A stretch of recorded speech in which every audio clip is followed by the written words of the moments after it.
Hello everybody, welcome to another daily dose of gaming news and all that good stuff. And as always, I also publish on Rumble, which at the moment in gameplay series is catching up with XCOM 2, and it's on par with Prey. Today is Friday, yeah, still Friday. I was thinking it was already Saturday, but yeah. Today and I will try to get around and publish XCOM 2 episode, and then tomorrow a Prey episode, and then Sunday I will not do anything on the channel. Maybe mainly because I have some I've been doing in the background trying to do some testing regarding live streaming, like setting up everything and trying to get around the best way, because I only have one monitor, so it's going to be tricky getting around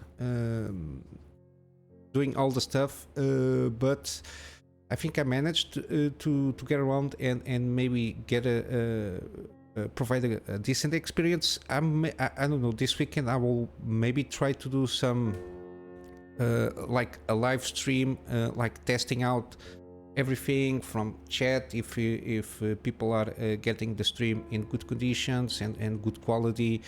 And then afterwards, because I want to do the live stream afterwards as a VOD, I have to try and see how to get around and do the best that I can, and then provide as a VOD just a gameplay with the audio commentary in a new playlist I will be doing. I'll see how it goes, but I wanted to try to do a live stream to test out, so I can then prepare myself to doing like a more scheduled live stream throughout, I don't know, at least 1 day per week, maybe.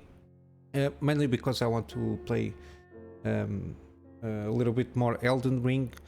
I might be doing some testing on playing with Death Stranding, so I will continue the gameplay that I'm doing through Death Stranding, because I'm not recording that series, and I think it's more even more suitable to live streaming content than making like 1 hour just walking about without like major key points being reached. It might kind of seems a little bit boring if you're not playing, but I will try to do that and see how the quality of everything is going on, and then if everything goes all right, I will start doing the weekly live stream, at least with Elden Ring, and hopefully I can at least do one game playthrough and see how it goes.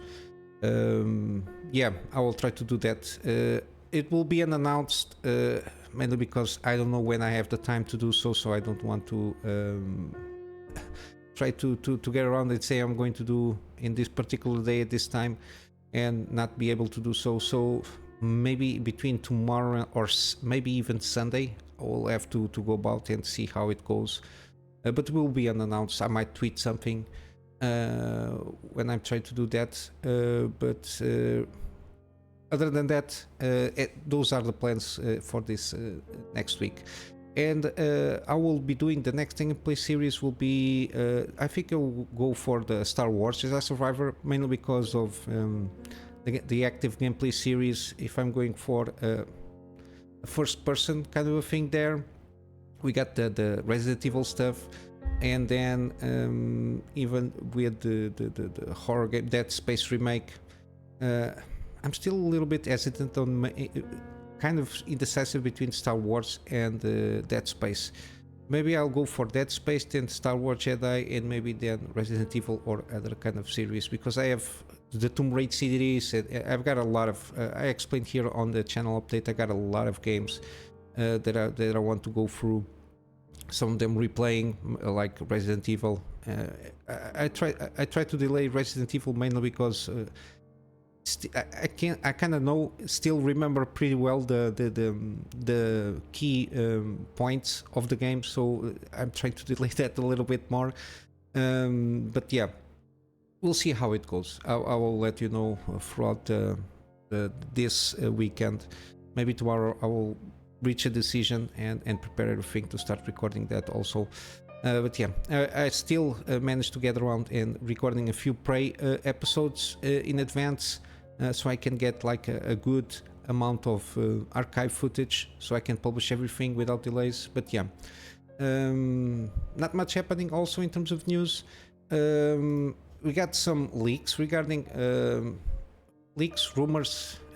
It's not on the confirmation side, but usually, oh my god, Moore's Law is dead. Sorry, Tom from Moore's Law is dead. I usually watch his live streams here and there, and I pick here an article because he doesn't do, at least I'm aware, it doesn't do any kind of posts like this. It's mainly videos. Seems to me that some of the sources, usually he doesn't miss that much, and of course it's taking into account of the sources. Seems to we have kind of aiming of what supposedly they are trying to achieve with this super series. Seems to me that at least from the text here is that the 48 super suppose you want to reach an MSRP of $1,000, so $999. Supposedly the 4070 Ti Super $799 and the 4070 Super at $599, so $600, 800 and 1,000. Seems to me a good spacing between that, because then you have the other non-super to get around and stuck in the middle between these prices here.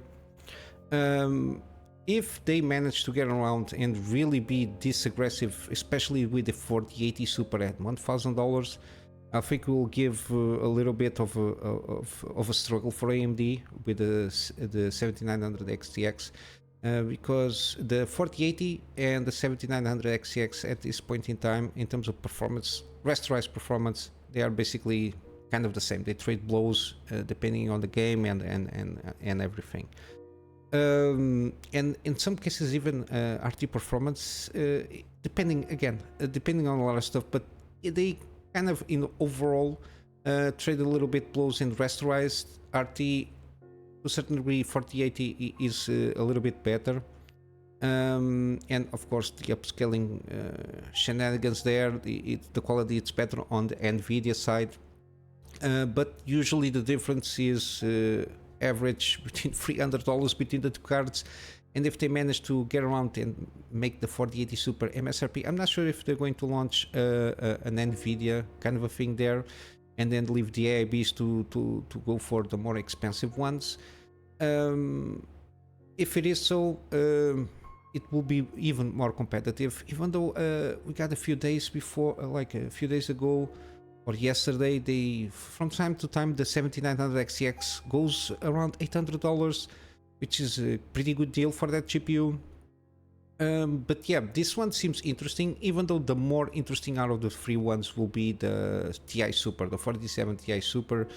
If it goes around $800, but which I believe it will not be, it will be always more expensive. But if they are targeting $800, I think the 7900 XT, which is kind of the middling in that price point, a little bit below, it's a little bit cheaper.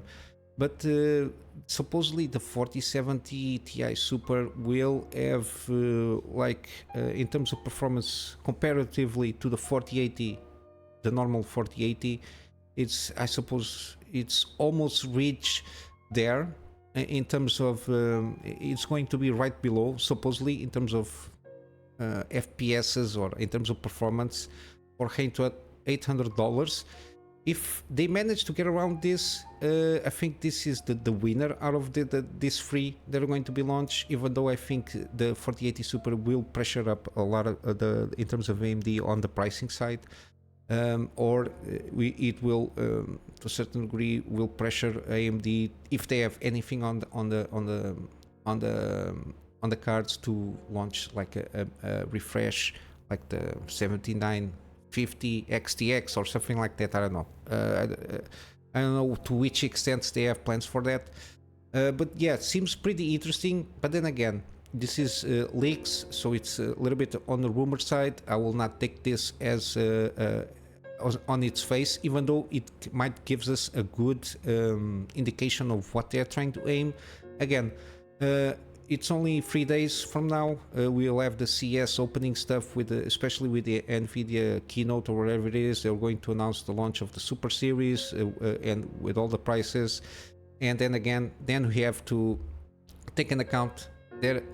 I always recommend waiting for independent reviews of the performance of the GPUs, because there is I don't trust the figures that the companies themselves publish out, but usually can give us a rough estimate of how they were going to perform comparatively what do we have already in the market. But yeah, if this maintains, it's going to be good. But then again, as always, it's leaks, so it's not an official word, so we don't know exactly 100% sure. But seems they are trying to aiming to be more aggressive and regain. They didn't lose basically a lot, but regain a little bit of that mind share that they might have lost, especially on the 4080 side. And that middle ground battle that the 7800 XTX, 7800 XT and the 7700 XT regained from the 4070, because the 4070 and even the 4060 family is a shit show there, mainly because of the price of the GPUs. They priced too high, at least from at the time $100 above what they should be minimum. They should be at least lower, $100, in some cases $150 below what they put it as MSRP. I don't know if they're going to try to correct this with the 4070 Super and TI Super, but yeah, we'll have to wait and see how then the stack finalizes itself, at least at the time of the launch of this new Super Series here. And finally, we got here Silent Hill 2 Remake seemingly on the polishing phase. Mainly because this is from again kind of a leak here, or at least some rumors. Supposedly Bloober team is starting to focus on other projects, mainly at least this is information that we have. They will have to launch a game in 2025, which is the Skybound game project. I don't know what it is. Because it received funding for they receive a funding for the Unreal Engine powered project from the Polish Agency of Enterprise Development, so they have certain timelines and certain goals they have to meet to get this kind of funding to do the game. So they are focusing a lot of their attention out of Silent Hill 2 Remake, which leads us to think that they only going to maintain a kind of a small team, just polishing out what they need to polish out, which gives us the thing that it might come out this year. But there has been some miscommunication regarding this game, especially from Konami. I'm not very keen on Konami since at a few years now, being the last game that I think even the Phantom Pain, Metal Gear Solid Phantom Pain was a botched launch, because they, to a certain degree, they wanted to launch the game before Kojima wanted to launch, because everybody knows that the overall arc story it's not very well completed. They could have launched the game as it is, but at least do some DLC at the time. But yeah, it was the game is excellent in terms of gameplay loop. It's very addictive. How the mission structures are set up, which is have a lot of similarities regarding Death Stranding. It took some pieces here and there from that kind of a structure, how the missions are structured and the objectives and the kind of the rewards that you have. It's very similar in that regard, which is that's why it's very addicting and to a certain degree satisfying, because you know you are grinding, but you see some rewards there while you're doing at it. But yeah, story-wise, Metal Gear Solid at the time was not. It doesn't seem a complete game, let's say that way. And all the other games, they are been pushing a lot. They stopped doing supporting preview. I think they finished the Pro Evolution Soccer, which is one of those main franchises that they had. I never heard about any of these games again.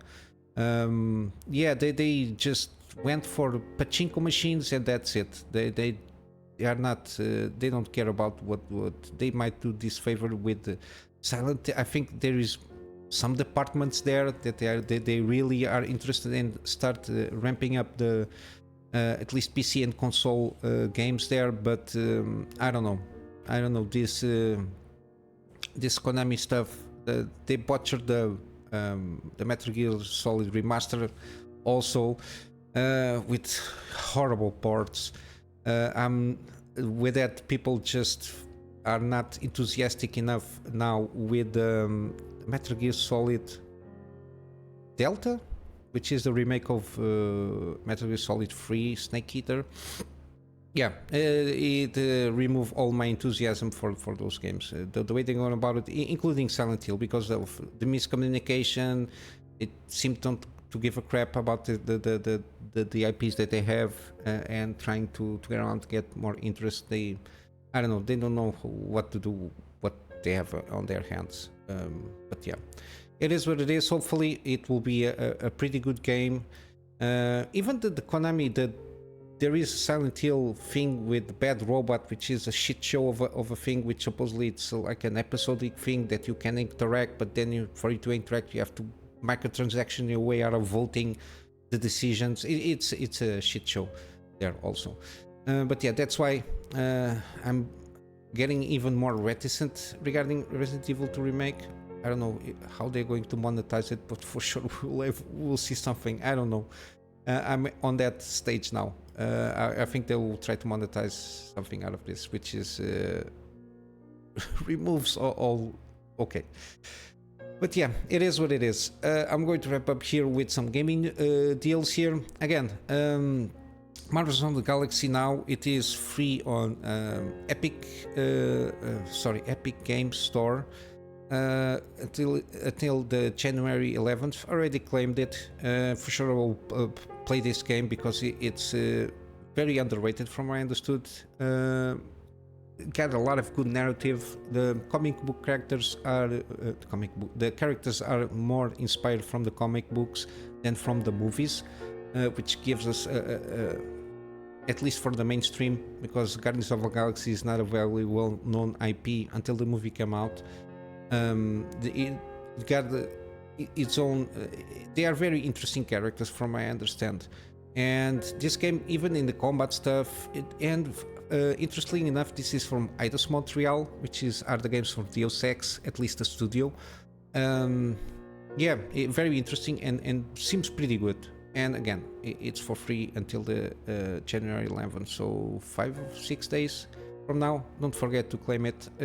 I will throughout the week will let you know in all the daily episodes. I will keep my broadening attention to this one, because for free it's an excellent game, and even on a full price seems to be a pretty good one. In terms of Steam, the winter sale is over, but if you didn't claim the Plague Tale Innocence yesterday, yeah, I think it was yesterday that before the Marvel Guardians of the Galaxy, you got, I think it's only the bundle. There is the bundle of the two games, so Plague Tale Innocence and Plague Tale Requiem. They have on a bundle for 58% off, so $30, give or take, the two games. We got also the BioShock franchise. I will leave here the link for the collection, which is pretty decent. When it's on sale, it's very good. They are both the remastered versions of BioShock 1 and 2, and BioShock Infinite, and then you have all the DLCs and season passes and all that stuff for the free games, if applicable. And usually it's not $11.99 because I already have BioShock Infinite on my library, but it goes around like $15 or so. I'm not sure. It's very cheap. But yeah, I think it's well worth it. If you never played, I think you should try it, and you will see how a lot of games that came afterwards, at least BioShock, the original one, they were inspired in terms of storytelling and mechanics on BioShock itself. We got also the Evil Within. You got Evil Within 1. Yeah, you can buy it with the season pass. It's not bad. I never bought the season pass just because at the time I think, yeah, I bought it in a promotion also, but I didn't bought the season pass. I don't remember why. But yeah, the season pass has some DLC, which is the consequences, if not mistaken, in the assignment. I think you play with the lady. I forgot the name of the lady. It's not Kim. I don't know. I forgot the name of the lady, the colleague that you have. Yeah, I don't remember the name. I'm sorry. But yeah, the game is pretty okay-ish. I think it still have some issues in terms of performance on the port PC. But yeah, I kind of like the story and the themes they are trying to get around there. And you also have the Evil Within 2 already made. In both of them, I already made a gameplay series, and I finished both of them. And Evil Within 2 by this price is very, very cheap, and it's very, very decent. And in the Evil Within 2, they managed to get around and make a first-person view thing. I'm not sure if it is the best way to play this, because the game was originally made for third-person over-the-shoulder kind of a thing there. But yeah, you can play first person if you want. It has other options in terms of gameplay, but yeah, it's pretty decent also, especially for the prices of this kind of promotion. I think it's a good game to buy and at least try it out and see how it goes. And lastly, we got XCOM 2. Again, I'm not sure because already have everything from the DLC stuff. I'm not sure if they're, but I don't think so. Like this. What are the chosen stuff, all the DLC that they have, the extra content, if it is also in promotion, but at least the base game is 90% off, which is a good price. I just hope that at least, I don't know, you have to check if the Warriors are chosen. Supposedly it's 90% off also, just with this in the base game or the Warriors chosen. I think it's an excellent deal. Just by that you have a lot of gameplay tweaks and a lot of stuff here. But then again, if you want more stuff there, it's okay, especially if you want to play with mods. Usually they require some of these ones because of the content that is added there. They need the framework of the DLC stuff to work, but at least Warriors Chosen, I think it's a pretty good one. Yeah, and I'm doing the gameplay series on this one. We'll see how it finish, if we can finish the game. We are dying here and there, but yeah, I will see how I will try to do the best that I can to reach the end of this game. And yeah, this is it for today. I'm just going to wrap up with a plug on my Patreon for extra support. At this moment in time, the extra support is mainly for storage, for me to be able to get around getting backups of the projects that I do for my private clients, and of course extra space for the videos that I do for the channel. And with all that said, guys, I hope you have a wonderful day, and I will see you in the next one. So until then, Kunamy Master out.